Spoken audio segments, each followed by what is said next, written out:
Amém, amados. Glória a Deus. Estamos aqui mais uma vez para declarar o amor do Senhor, a presença do Senhor. E hoje nós estaremos trabalhando sobre fé e esperança. Vamos orar. Pai querido, em nome de Jesus, queremos colocar esse momento de culto, pedimos a tua sabedoria, o teu amor, a tua graça. Usa a vida da Tatiana, Senhor, com a tua autoridade, em nome do Senhor Jesus Cristo. Amém.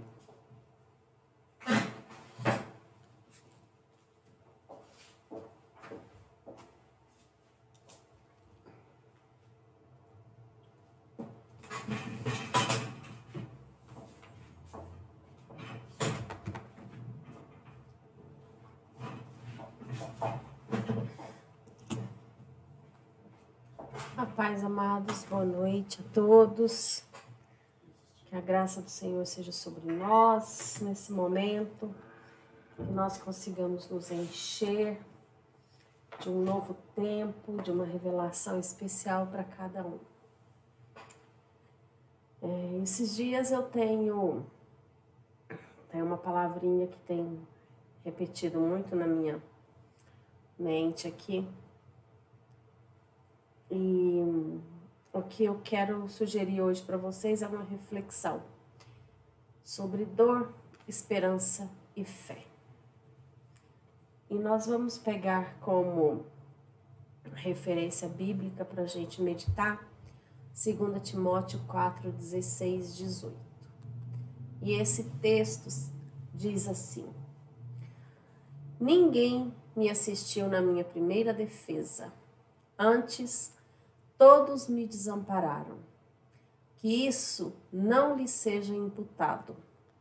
Mas o Senhor assistiu-me e fortaleceu-me, para que por mim fosse cumprida a pregação, e todos os gentios a ouvissem. E fiquei livre da boca do leão. E o Senhor me livrará de toda a má obra, e guardar-me-á para o seu reino celestial, a quem seja glória para todo o sempre. Amém. Essas palavras são palavras de Paulo, né? Ele que é o grande apóstolo que escreveu tantas cartas, tantos livros da Bíblia, né? São indicados como sua autoria. Mas nesse texto aqui, ele está fazendo um lamento, né? Um choro, um desabafo, que ele está se sentindo só. Ninguém me assistiu na minha primeira defesa. Antes, todos me desampararam. E isso é uma coisa que é muito comum a gente falar, a gente viver no nosso dia a dia, né? Então, esse contexto dessa solidão, dessa tristeza, isso é uma reflexão que realmente mexe com a gente, porque é um sentimento que todos nós, eu tenho certeza, já desfrutamos em alguma circunstância, ou tem, às vezes, por determinadas fases, ou às vezes por certos comportamentos, existem pessoas que vivem numa situação de abandono e de desamparo, né? Então, vamos seguir conversando sobre isso, para a gente entender um pouco melhor, refletir mais. Paulo, o apóstolo, de perseguidor a perseguido. Quando a gente reflete um pouco sobre Paulo, esse mapa já ilustra um pouquinho de como foi a vida de Paulo no sentido de avançar. Ele foi um homem que era perseguidor e, convertido, ele passou a pregar o evangelho. Então, olha aí que nessa instrução aqui, nesse mapa, de todas as cores aqui, azul, rosa, vermelho, amarelo, né? De vários tons estão todas as viagens de Paulo. Naquele tempo, depois de convertido, Paulo não se intimidou e avançou a todo o tempo, cumprindo o chamado que lhe tinha sido feito. E isso nos faz pensar um pouquinho, porque é uma postura muito diferente daquele perseguidor que existia, daquele homem que matava e perseguia os cristãos. Nós já, em outra palavra aqui que a gente refletiu, nós já falamos um pouquinho sobre a morte de Estevão, né? Que foi o primeiro mártir da história bíblica, né? O primeiro homem que morreu por conta da perseguição ao evangelho, a perseguição aos cristãos. E Paulo estava ali. Paulo estava presente, acompanhou tudo, e debaixo da sua autoridade, tudo isso aconteceu. O apedrejamento de Estevão, né? E qual que eram os sentimentos que deviam estar arraigados, fluindo, né, diante de um perseguidor? Uma pessoa que tem essa postura de cair atrás das pessoas dessa forma tão obstinada, né? É muito claro, assim, muito provável que os sentimentos que nutriam o coração de Paulo era de ódio e de raiva desse povo. Por mais que ele se dissesse defensor, como fariseu que era, defensor do evangelho, ele tinha todos esses sentimentos, porque cometeu os atos de atrocidade, perseguição, inclusive de mulheres e crianças, tal qual era feito. Com certeza, ele não era uma pessoa que tinha paz no seu coração. Ele não era uma pessoa que desfrutava de um tempo de adoração, de tempos de alegria, de regozijo, porque isso eram sentimentos que deveriam ser muito raros no seu dia a dia. Só para a gente conseguir ilustrar um pouco mais, vamos ler aqui Atos 7, 57 e 58, que diz assim: eles, porém, clamando em voz alta, tamparam os ouvidos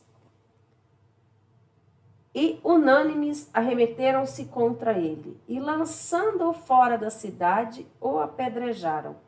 As testemunhas deixaram suas vestes aos pés de um jovem chamado Saulo. Olhem só que nessa época, quando ele começa esse ato de perseguição, na condição de autoridade que ele exercia, ele era jovem. Vamos agora em Atos 8, 2 e 3. O que diz?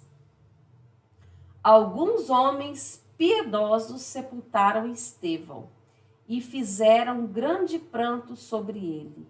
Saulo, porém, assolava a igreja, entrando pelas casas e arrastando homens e mulheres, encerrava-os no cárcere. Então, olha só como que era a postura de Paulo nesse tempo que era chamado de Saulo. E nessa condição, com esses sentimentos, ele era um homem que tinha autoridade, que exercia a atividade de poder. Perseguido, depois é a condição de Paulo. Por quê? Ele muda completamente a sua condição, ele muda completamente o seu modo de viver. E nessa palavra, lá em 2 Timóteo 4,16, o que ele diz? Ninguém me assistiu na minha primeira defesa, antes todos me desampararam. Que isso não lhe seja imputado. Olha só como é curioso. A primeira coisa que ele fala é que ele estava sozinho, que ele estava desamparado. Dá uma ideia, inclusive, de dor interior que ele estava suportando. Porque o tempo era um tempo de aflição, que ele estava preso, estava sendo julgado, mas ele estava sozinho e isso estava lhe doendo. Mas nesse tempo, Paulo tinha autoridade, só que era uma autoridade diferente. Porque antes, como Saulo, a autoridade que existia sobre ele era a autoridade de homens. E nesse tempo, a autoridade que existia através da vida dele vinha de Jesus, que ele seguia e obedecia. Então, prestem atenção como a fala dele já revela isso, porque mesmo sozinho, desamparado, nessa solidão, ele diz que isto lhes não seja imputado. Olha só a diferença de atitude quando ele, mesmo na dor, ele não deseja o mal para ninguém. Ele não requer, ele não clama para o Senhor, nem que haja condenação sobre aqueles que estavam lhe praticando o mal. Vamos perceber que Paulo já tinha estado do lado de lá. A postura dele era um homem agressivo, perseguidor, duro, implacável, e agora ele estava sofrendo do lado de cá, e olhem só a dor. Porque esse clamor que ele estava direcionando aqui não era um sentimento de solidão em relação ao povo que ele tinha pertencido antes. Ele estava falando justamente dos cristãos. Essa dor dele é de abandono do povo ao qual ele pertencia agora, ao povo que adorava e vivia para o Senhor.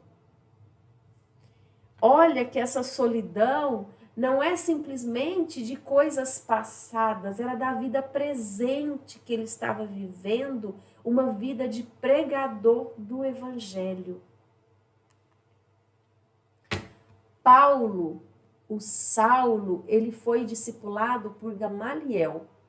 Ele conhecia a palavra e a lei oral. Os estudos dizem que Paulo teve tudo que era de melhor. O pai dele era um fariseu, ele também estava o sendo, e ele tinha sido ensinado pela maior autoridade de conhecimento da palavra que existia na época. Prestem atenção que mesmo sendo um homem com todos os ensinos necessários sobre a palavra e a tradição oral judaica, ele não tinha o coração entregue ao Senhor. Ele não vivia esse evangelho. E aqui nós precisamos nos aperceber, inclusive, porque hoje as pessoas são muito cheias de conhecimento e muitas das vezes fracas na fé e na intimidade com Deus, estão vivendo verdadeiros farisaísmos. Estão vivendo uma vida de falsidade, onde o conhecimento ele vai à frente da intimidade e da fé. E esse era o Saulo. Quando ele se torna Saulo, e isso se deu num momento em que ele teve esse encontro com Jesus em Atos 9, nós verificamos que houve uma total mudança de postura dele. Não há, inclusive, não há discernimento desse tempo que aconteceu entre a conversão e quando ele começa a pregar, existem especulações, mas o que nós vemos é uma total mudança de tudo na postura dele. Então, amados, e olhem que nessa conversa que ele teve com Jesus, Jesus fala: Saulo, Saulo, o que denota até uma certa intimidade. Será que Paulo, na sua intimidade, Saulo, naquela arrogância toda, será que não tinha uma dor interior ali para provocar esse encontro tão impactante com Jesus e essa mudança tão grande? Qual que foi a influência na vida de Paulo que prevaleceu? A influência vivida no tempo de Saulo ou a experiência e a vivência e a intimidade no tempo de Paulo? Como é que ele se posicionou? Vamos pensar nas dores que ele pode ter suportado como Saulo. Ele era um homem agressivo, arrogante, né, um perseguidor, mas na palavra não nos dá informação para saber como que ele vivia com tudo isso. E existia depois, passou a existir depois, um outro Paulo que tinha uma postura de acolhimento, de pregar amor, e em momento nenhum ele fugiu desse chamado dele. Muito pelo contrário, quando ele ouve a voz de Jesus, e vamos pensar que ele ouviu a voz, vamos entender que ele ouviu. Ele poderia simplesmente ter feito ouvidos, falando quantas vezes a gente, às vezes, da nossa leitura, no nosso estudo, na nossa oração, a gente escuta alguma coisa de Deus falando conosco e a gente fala assim, não, isso não é comigo, não, isso é coisa da minha cabeça. Paulo ouviu e respondeu e atendeu ao comando que lhe foi dado. Qual influência prevaleceu? Qual voz interior ele deixou guiar os passos nos seus dias? Essa palavra, combati o bom combate, acabei a carreira e guardei a fé. Essa é uma passagem em 2 Timóteo 4:7, que a gente vê repetidas em inúmeros lugares, né? As pessoas gostam muito de recitar e ela é belíssima. Não tem nada de errado, ela é realmente extraordinária. Mas vamos aqui pensar só um pouquinho. Vamos ler um pouquinho antes desse 4:7. O que é que diz no começo do capítulo? Diz assim: conjuro-te perante Deus e Cristo Jesus, que há de julgar vivos e os mortos, pela sua manifestação e pelo seu reino. Prega a palavra, insta que seja oportuno, quer não. Corrige, repreende, exorta com toda longanimidade e doutrina. Pois haverá tempo em que não suportarão a sã doutrina. Pelo contrário, cercar-se-ão de mestres segundo as suas próprias cobiças, como que sentindo coceira nos ouvidos, e se recusarão a dar ouvidos à verdade, entregando-se às fábulas. Tu, porém, sê sóbrio em todas as coisas, suporta as aflições, faz o trabalho de um evangelista, cumpre cabalmente o teu ministério. Quanto a mim, estou sendo já oferecido por libação e o tempo da minha partida é chegado. Combati o bom combate, completei a carreira e guardei a fé. Já agora, a coroa da justiça me está guardada, a qual o Senhor reto juiz me dará naquele dia, e não somente a mim, mas também a todos quanto amam a sua vinda. Procura vir ter comigo depressa, porque Demas tem amado o presente século, me abandonou e se foi para Tessalônica. e ele começa com tantas informações sobre pessoas que causaram dificuldades ou que simplesmente o deixaram.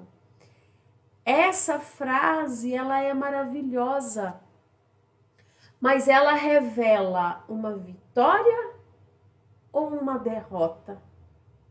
Porque aqui ele já está predizendo a sua morte, ele já sabia o que ia acontecer, ele já sabia qual seria o seu fim. Ele estava vivendo tempos de agonia, aprisionado, sozinho. E o que ele fez durante todo esse tempo? Ele escreveu cartas, escreveu livros que hoje nós podemos desfrutar. Ele buscou trazer pessoas para o evangelho, exortar, orientar.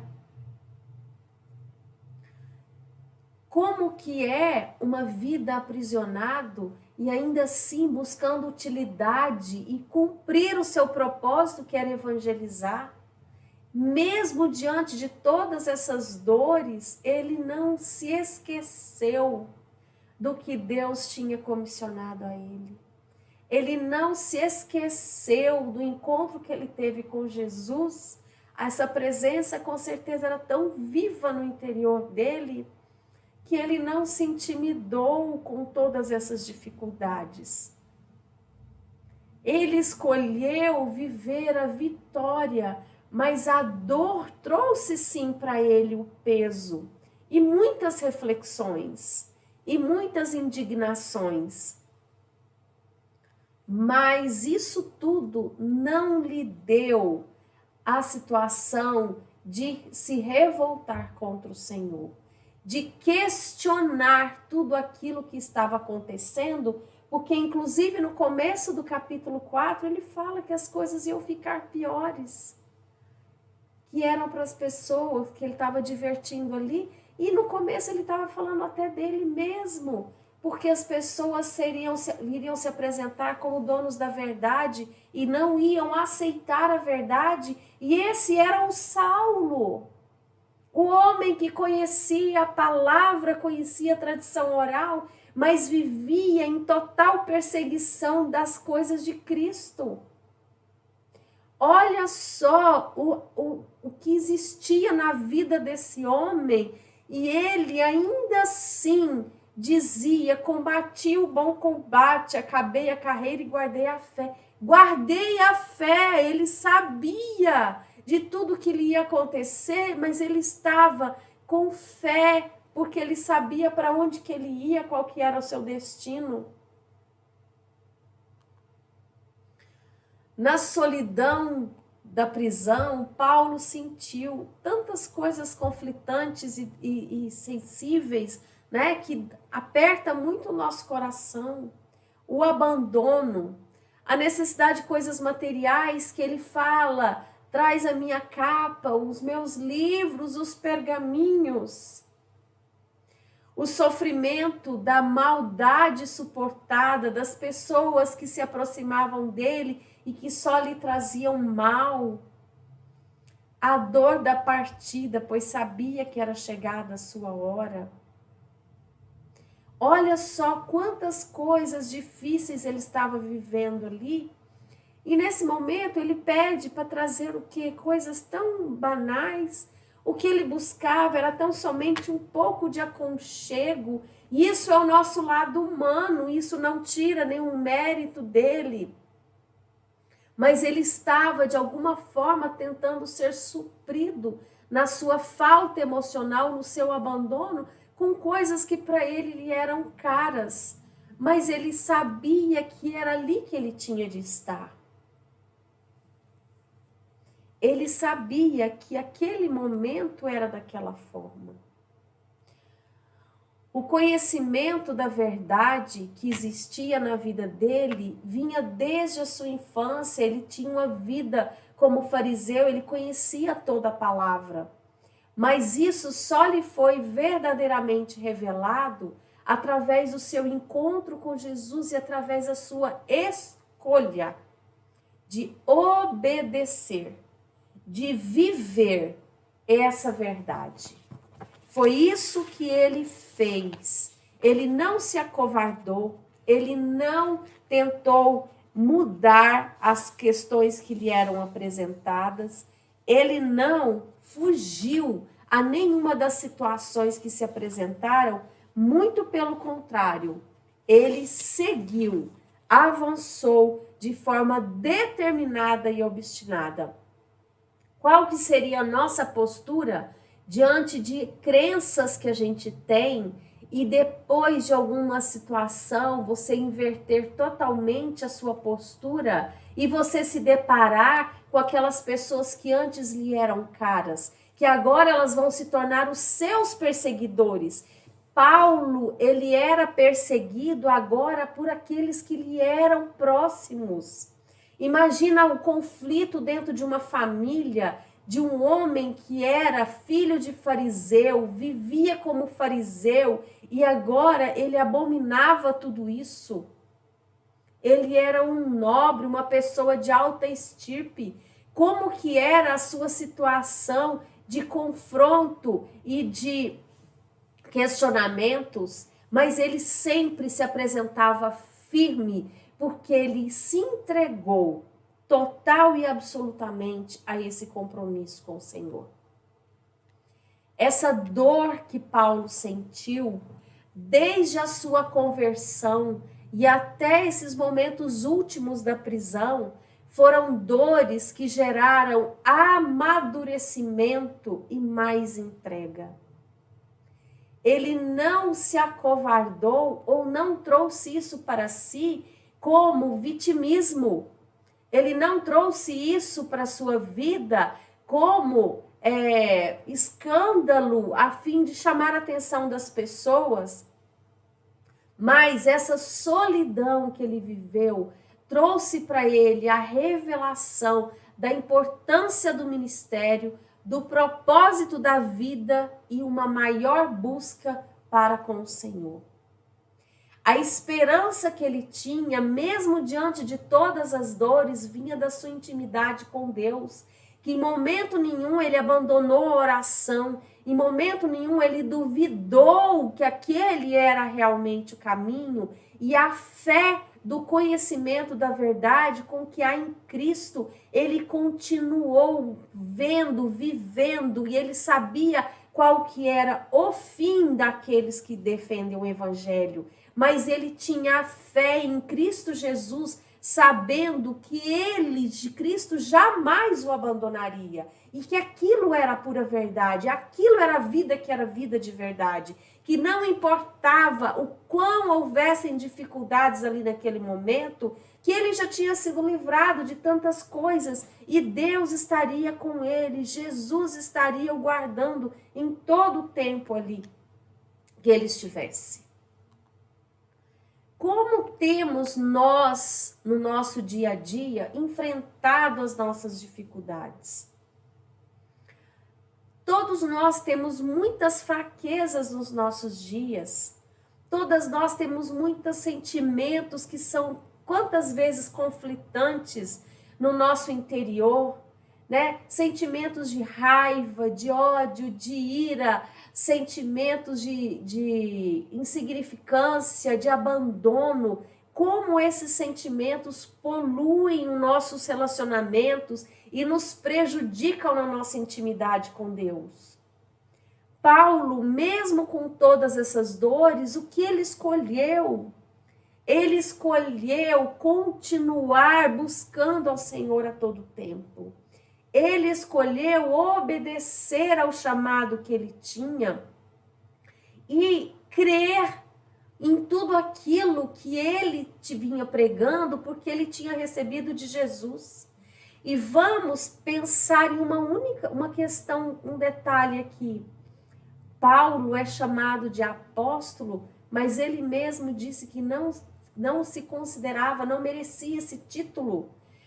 Vamos imaginar que ele não andou com Jesus. Ele não esteve ali lado a lado com Jesus. Os discípulos estiveram ali lado a lado. E quantos deles duvidaram que no fim, quando Jesus morreu e ressuscitou, que ele era o Cristo? Como que foi a vida deles depois que Jesus morreu? Quantos voltaram para a vida antiga? E olha só, Paulo, ele foi tomado pela presença de Jesus com esse encontro, e ele, mesmo não tendo andado com Jesus, ele viveu com Jesus depois desse encontro. Ele escolheu, ele decidiu que ele assim ia caminhar. E nós precisamos fazer essas escolhas, nós precisamos ser firmes. O que existe mais na Bíblia que nos revela a importância dessas escolhas? Essa passagem de Ruth nos diz o seguinte, Ruth 1, 15, 18. Por isso disse Noemi, eis que voltou tua cunhada ao seu povo e aos seus deuses. Volta tu também após tua cunhada? Disse, porém, Ruth, não me instes para que te abandone. Eu deixei de seguir-te, porque onde quer que tu fores, irei eu. E onde quer que pousares, ali pousarei eu. O teu povo é o meu povo e o teu Deus é o meu Deus. Onde quer que morreres, morrerei eu, e ali serei sepultada. Faça-me assim o Senhor, e outro tanto, se outra coisa que não seja a morte para me separar de ti.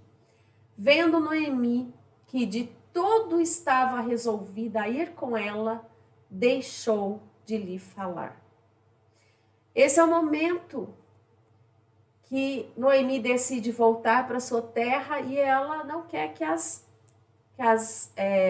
noras a acompanhem, porque ela não tinha nada a oferecer. E olha só a postura de Ruth, que fala, não me peça para que eu te abandone, o teu Deus é o meu Deus. Amados, isso é um posicionamento, isso é uma pessoa que entende sobre as escolhas, a importância. Porque, olha, a Noemi era autoridade sobre a vida dela e ela, no medo da fragilidade daquela situação, ela optou por abandonar, por deixar as noras viverem a sua própria vida livres. O conselho dela não era um bom conselho, mas Ruth entendeu quem era Deus. Ela entendeu a verdade que tinha, ela sabia o lugar que ela tinha de ficar. Então, ela se posicionou com autoridade e não permitiu que a sogra a deixasse ali para trás. Quantas vezes nos nossos dias nós nos rendemos a conselhos, a palavras que no fundo nós sabemos que não nos é conveniente, não é o correto, não é o que Deus deseja para nós. E nós justificamos as nossas atitudes ainda porque eu fui influenciado. Nós não somos povo para ser influenciado por palavras. Nós somos pessoas ungidas, separadas pelo Senhor para viver o propósito que Deus nos separou. Então, amados, nós precisamos nos conhecer. Nós precisamos de autoconhecimento para entender quais são as nossas fraquezas, quais são as nossas falhas, aonde que eu preciso mudar, me converter verdadeiramente, qual que é a dor que tem me impedido de receber aquilo que é meu, aquilo que o Senhor reservou, aquilo que o Senhor escreveu para que eu cumpra na minha vida. Essa foi a postura de Ruth. E nós precisamos ser como Ruth, precisamos ser como Paulo. Porque palavras lançadas, orientações erradas, elas não podem ser as responsáveis pelos nossos destinos. Nós somos em Cristo Jesus responsáveis por nós, porque nós temos que buscar a fonte, e a nossa fonte é Cristo. A nossa fonte é viver a verdade do Evangelho. A dor, ela pode revelar algo que não está certo, algo que está ruim. até a dor física, ela assim o é. Quando nós temos alguma dor no nosso corpo, isso significa que algo está modificando. Pode ser uma doença ou pode vir de um esforço exagerado, que ainda não é um mal, mas nós precisamos estar atentos. E essa dor, então, ela pode gerar um sofrimento ou um crescimento emocional.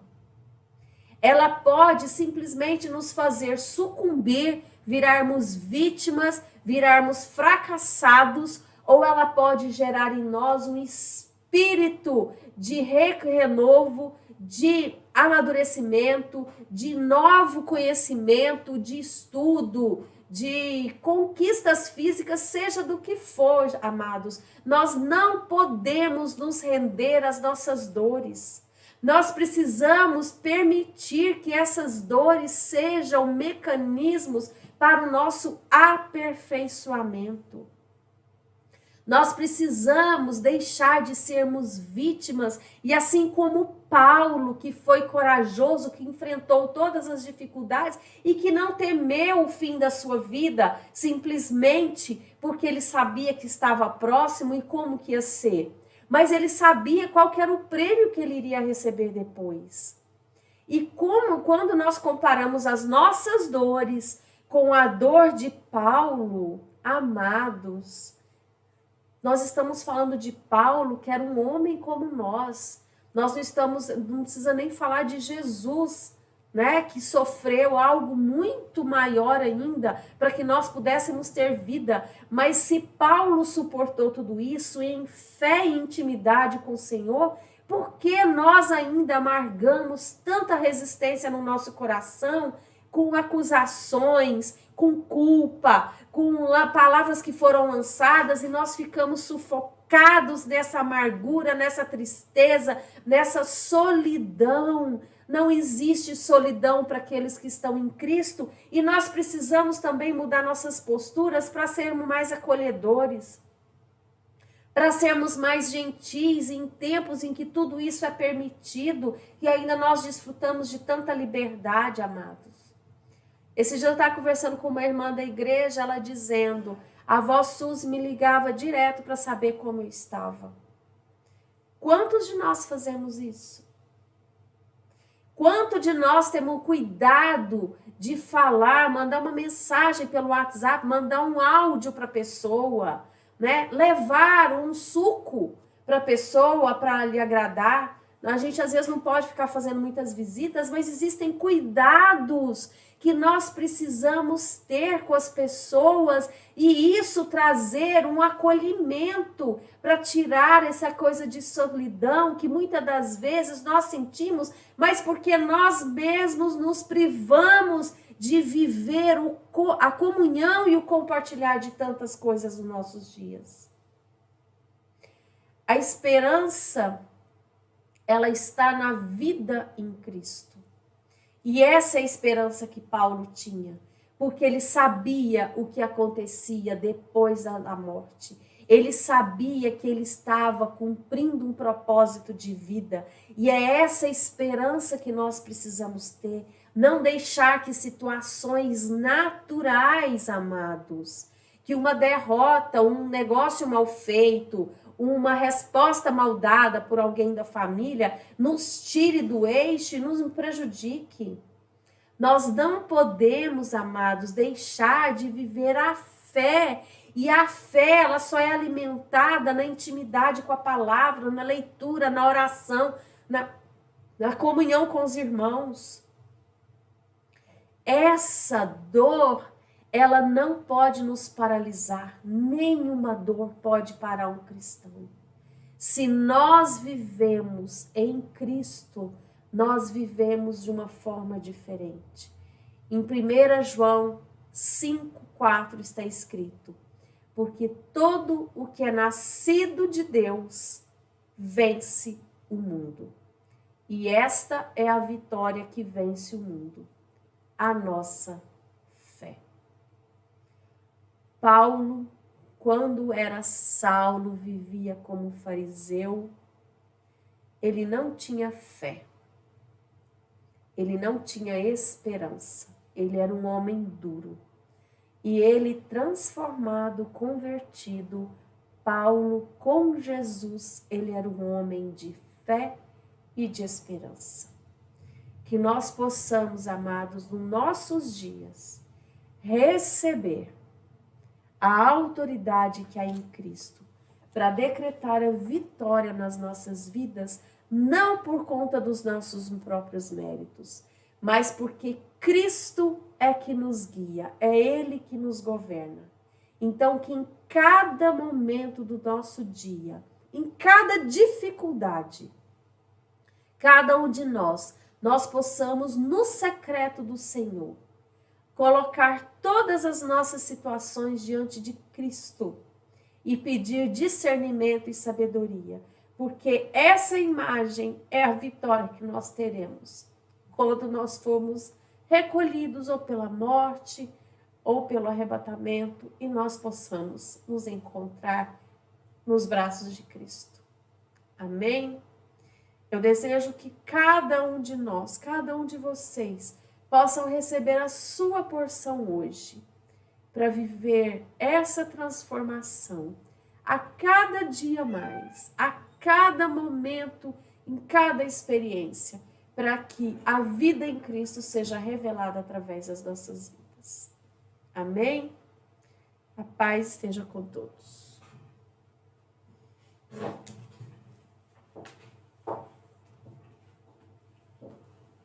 Amém, amados? Vamos orar, agradecendo essa palavra, que Deus realmente possa trazer a nós, né, esse confirmamento e trazer essa esperança que está em Cristo.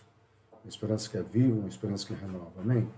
Pai querido, nós colocamos essa palavra diante de Ti, pedimos a Tua graça, a Tua sabedoria, pedimos, Senhor, a Tua misericórdia. Confirma, Senhor, as Tuas promessas. Essa é a oração que nós fazemos, que essa palavra seja rema e seja operacionalizada em nossos corações, em nome de Jesus. Amém, amado? Que Deus abençoe. Quarta-feira que vem vai ser o Juliano Soares, uma palavra da parte de Deus também, então prepara o teu coração. Tá? Continue orando pela pastora. Nós tivemos hoje que comprar alguns remédios, que Deus está no controle, mas continue orando para que todo esse processo aí, o Senhor esteja trazendo a vitória. Amém? Que Deus abençoe em nome de Jesus, meu querido.